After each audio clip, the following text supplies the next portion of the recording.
डाबुगां block समस्त विद्यालय रे आस स्कूल जीवा अभियान नहीं स्वतंत्र शिक्षक और अभिभावक सम्मेलन शनिवार अनुष्ठित हो जाइछि।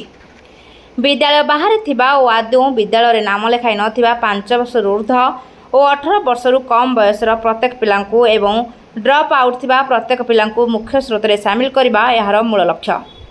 एही कार्यक्रम चलिथिबा समय परिदर्शन रे आसिथिले जिला शिक्षाधिकारी छत्रपति साहू एवं सरकारी उन्मित उच्च विद्यालय घोड़ाखुंटा और चिकिल रे जोगदी पिलांकु किपरि भाबरे शिक्षा देई उच्च शिक्षित कराइबे से नहीं अभिभावक मानक सह आलोचना करथिले।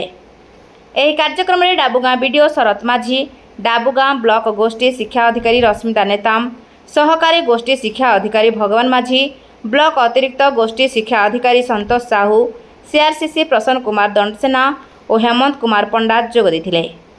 एही कार्यक्रम में समस्त अधिकारी शिक्षक शिक्षयित्री और अभिभावक माने आस स्कूल जीवा अभियान को सफल करने शपथ पाठ करथिले। डाबुगां ब्लॉक रे मोट 1082 जन ड्रप आउट पिलांक मध्यरु आज पर्यंत 35 जन पिला विद्यालय नाम लेखाई सारिथिबा एही कार्यक्रम में सूचना प्रदान कर जाउछि।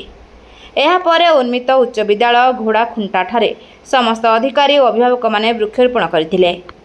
नवरंगपुर मिहिर शंकर पात्रଙ୍କ रिपोर्ट प्रयाग खबर।